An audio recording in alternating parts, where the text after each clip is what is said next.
셋. 저를 표현하라고 하시면 이런 거 진짜 부끄러워서 잘 못하거든요. 근데 저는 MZ세대라고 생각하고요. 만으로 38세거든요. 손석구 닮았다는 이야기를 요즘에 듣고 있습니다. 조금 있대요. 음악도 굉장히 많이 듣는 편. 백예린, 시티팝 위켄드. 원래 시부야 K 출신입니다. 노동요로 그만한 게 없습니다. 네. 네, 좋아하는 이야기니까요. 네. 네, 안녕하세요. 가천대학교 의과대학 예방의학 교실의 정재훈이라고 합니다. 주로 감염병을 활용한 데이터 사이언스 연구를 전공으로 하고 있습니다. 사실 다른 분이 한 완벽한 교수님 소개가 이미 있어요. 네. 교수님 SNS에 엄중식 교수님께서 제발 그러시지 말라고 했는데 네. 부럽다, 잘생겨, 연구 잘해, 말도 잘해, 거기다 전투까지.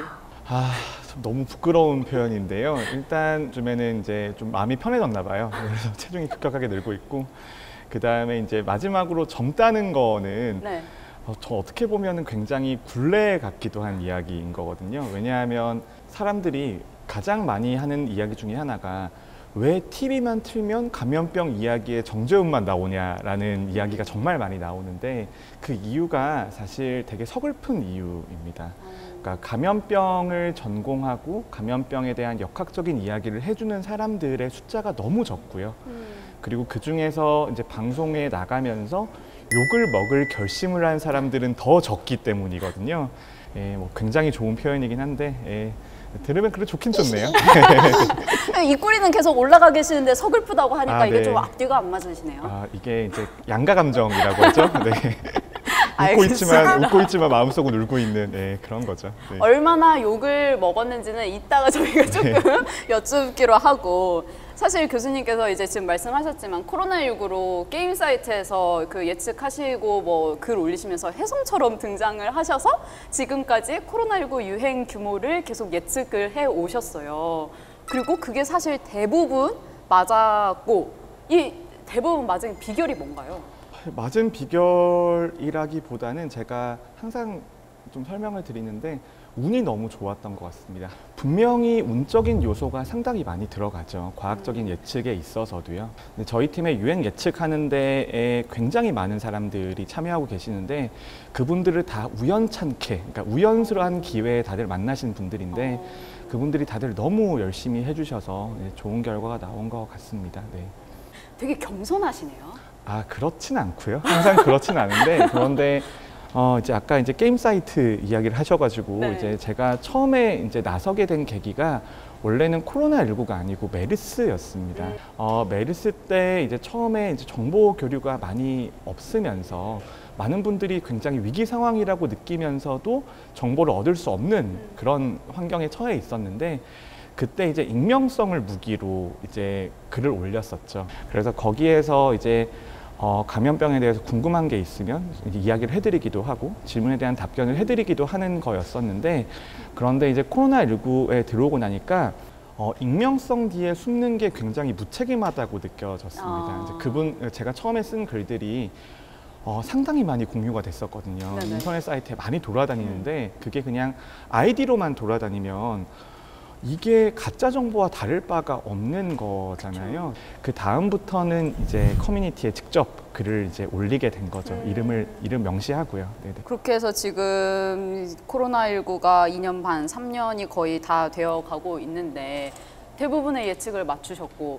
맞았고, 예측이. 그런데 잠시만요. 여기서 혹시 또 겸손하시려고 하시는 건가요? 그런 건 아니고요. 근데 이제 이거는 이제 과학자로서의 양심인데, 네. 그러니까 이 맞았다라는 표현이 참 좋지 못한 표현인 것 같아요. 왜냐하면 언제 맞췄냐도 중요하고 얼마나 맞췄냐도 중요하고 어떻게 맞췄냐도 되게 중요한 질문이거든요.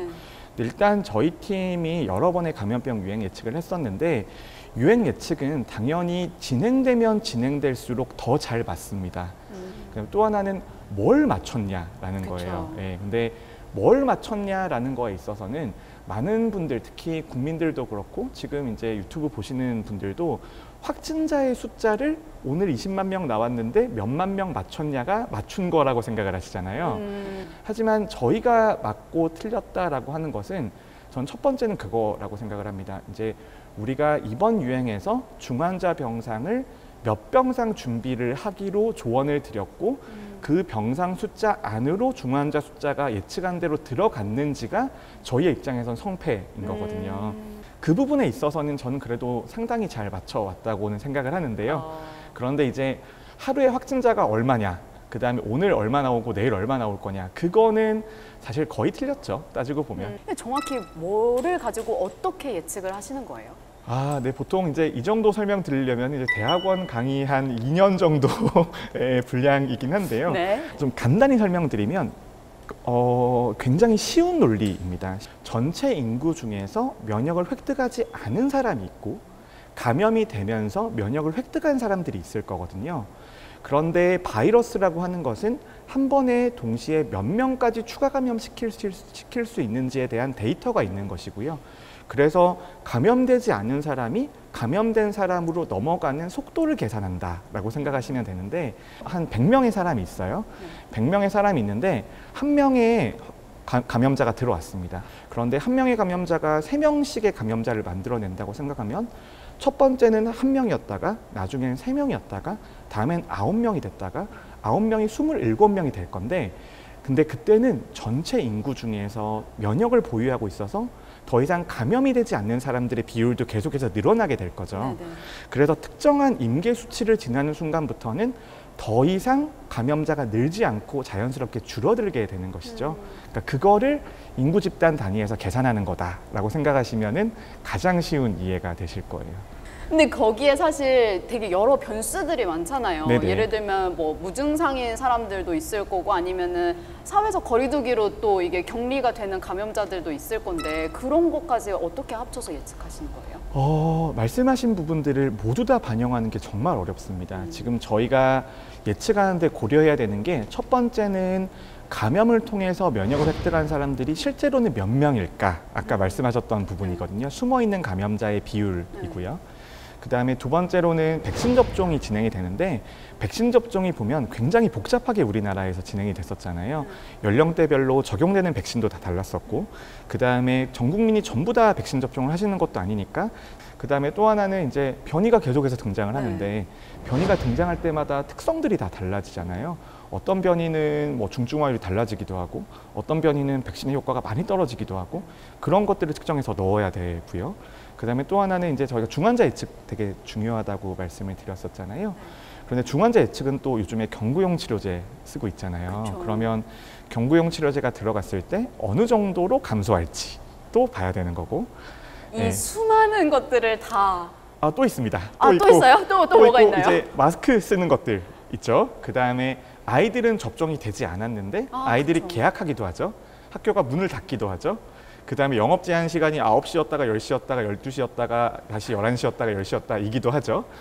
그런 정말 많은 요소들이 있죠. 그래서 아까 정말 간단하게 뭐 1, 3, 그 다음에 9, 27 이렇게 설명드렸잖아요. 거기에는 이제 많은 연구자의 피땀 눈물이 있다.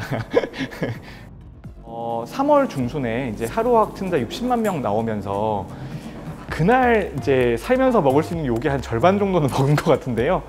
근데 저희가 항상 말씀드리는 게 전문가들이 유행 예측을 말씀드릴 때에는 일주일의 이동 평균입니다.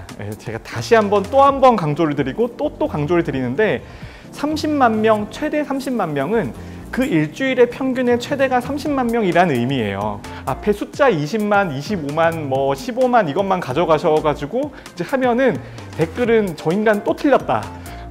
근데 사실은 그렇게까지 틀리진 않았고요. 항상 잘 그 범위 안에 잘 들어와 있다라는 거를 꼭 말씀을 드리고 싶고요. 저것도 망하기 바라네. 그 댓글이 정말 너무 가슴 아프더라고요. 근데 저희가 예측을 하는 목표 중에 하나가 준비를 잘하기 위해서이거든요. 근데 이제 제가 말을 안 한다고 해서 그 유행이 안 오진 않아요. 저희의 존재 목적은 준비를 하는 거예요. 준비를 하는 거여서 그렇게 좀 봐주셨으면 좋겠습니다. 네. 아니, 이렇게 어려운 그런 감염병 그 예방 의학의 길로 어쩌다가 들어오시게 된 거예요?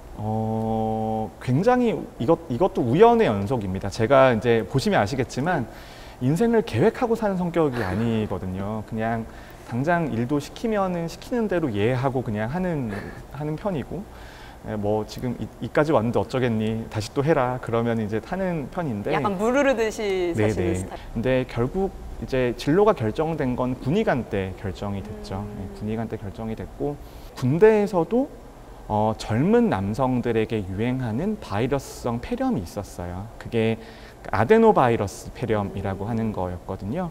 그런데 그게 겨울만 되면 전방부대에 너무 극심하게 유행을 하는 거예요. 그래서 그것 때문에 안타깝게 세상을 뜬 장병들도 꽤 많고요. 그래서 저희 그때 이제 젊은 예방의학자들의 목표가 그것을 어떻게든 줄여보자였어요. 그래서 같이 이제 전방에 역학조사 여행을 떠나기도 하고 출장도 많이 다니기도 하면서 세상에 한두 명은 그냥 저런 감염병 일들을 하는 게 나쁘지 않겠다라는 생각이 들더라고요.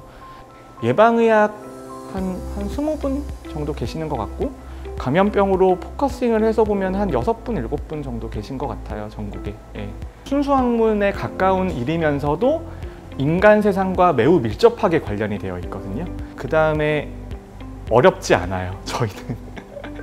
네, 물리학, 뭐 아니면 수학, 그 다음에 뭐 이제 여러 가지 이공계의 다른 학문들에 비해서 맥락을 따라가는 건 상당히 어려울 수 있는데요. 방법론적인 테크닉에 있어서의 기술적인 난이도가 많이 높다라고 보진 않아요, 저는. 네, 그게 굉장히 좋은 장점입니다. 네. 이거 약간 학생들한테 영업용 멘트가 될 수도 있을 것 같은데. 네, 이 멘트 한 4년 정도 하고 있는데요. 아무도 안 하는 걸 봐서는 전혀 효과가 없는 것 같습니다. 네, 효과가 전혀 없는 것 같습니다, 전혀. 네. 그러면은 지금 이번 코로나19 유행은 좀 어떻게 예측하세요? 저는 이제는 우리도 조금 잊혀질 준비를 해야 될 것 같습니다. 그게 감염병이 잊혀지는 게 아니라요. 조금 더 감염병과 함께 생활을 하게 되면 저희가 9시 뉴스에 나갈 필요도 없게 되는 거고 그다음에 앞으로 유행이 어떻게 되는지 궁금해할 필요도 없게 되는 상황까지 되는 게 전 좋다고 생각을 하는데요. 제가 흔히 드는 비유가 그러니까 드라마 시즌 비유를 많이 들거든요. 네네. 근데 저는 보통 드라마 보면 시즌 1이 제일 재미있고 맞아요. 시즌 1에서 이상하게 연장을 하게 되면 시즌 2, 3는 뭐 점점 이렇게 되는데 저는 시즌 1이 오미크론 대유행에서 완전히 거의 끝났다고 생각을 하거든요. 지금은 재유행은 말 그대로 시즌 2인 거고요. 달린 댓글을 봤더니 뭐 그러면은 그때 어디 한번 과학 방역 좀 보여줘 봐라. 이런 댓글들이 상당히 많이 있더라고요. 근데 그 과학 방역이 사실 이번 정부의 주요 키워드 중에 하나잖아요. 이 과학 방역이라는 말에 대해서는 어떻게 생각하세요? 저희 전문가들의 입장에서는 굉장히 어떻게 보면 당연한 이야기죠. 그렇죠. 그래서 지금은 이제 과학 방역이라고 하는 게 저는 다른 말로는 그 판단을 내리는 데 있어서의 과학적인 근거가 있냐 없냐라고 생각을 하거든요. 근데 저는 이 근거 중심의 접근이라는 것도 한계가 있다고 생각을 합니다. 첫 번째 이유는 뭐냐면 원하는 만큼의 근거와 모든 질문에 대한 답변을 과연 우리가 할 준비가 돼 있는가예요. 또 하나의 문제는 그러면 그게 믿을 만한 근거인지 과거의 근거인지 믿지 못할 만한 근거인지는 누가 판단을 하는 그쵸. 거냐는 거고 그 다음에 또 하나는 당장 근거를 다 못 만들 때 그때의 판단은 누가 해야 되는가 그 결정을 내리기 위해서 선출직 공무원이 있는 거라고 생각을 하거든요. 민주주의 사회에서는. 이게 저는 이제 정치 방역과 과학 방역이 서로 대척점에 있는 게 아니라고 생각을 합니다. 전 이게 상호 보완적인 요소가 있을 수밖에 없다고 생각을 하고요. 물론 이제 정치적인 이익을 취하거나 아니면 정치적인 목적으로 방역 정책을 활용하는 것들은 당연히 있어서는 안 되는 일이겠지만 그런데 과학적인 판단만으로 완전히 해결을 못하는 부분은 사회적인 합의로 해결을 해야 되는 거고 그게 이제 다른 표현으로 뭐 정치적인 스탠스가 들어갈 수밖에 없다. 정적인 판단이 고려될 수밖에 없다라면 그 또한 현실이라고 생각을 합니다. 네. 가장 가슴 아픈 지적이면서 참 화가 많이 날 때 저 또 어용, 관변 이런 표현들 등장할 때마다 관변까지는 가능해요. 네, 관변까지는 네, 정부랑 일을 많이 하니까요. 그런데 어용이라는 표현은 참 저도 받아들이기도 너무 어렵고 저도 안 그렇게 살기 위해서 노력을 많이 하는데 저는 이제 지난 정부에서도 일을 했었고 이번 정부에서도 똑같이 일을 하고 있거든요. 그래서 전문가들 그다음에 저 말고도 많은 교수님들께서도 변함없이 계속해서 일을 하고 계시거든요. 근데 그런 사람들은 사실 정치적인 목적이 없으니까 그러겠죠. 그러니까 전문가들이 그러면 이제 몇 안 되는 전문가인데 이 안에서 정치색 따라 나누고 뭐에 따라 나누면 정말 일할 사람이 없거든요. 네. 교수님, 다음에 드릴 질문은 참고로 이제 겸손한 근지 네네네. 질문. 네네네. 자마. 네. 미국 의학협회지. 네. 네. 잠깐 또 약간 어깨가 또 펴지신 것 같은데. 너무 자랑스럽습니다.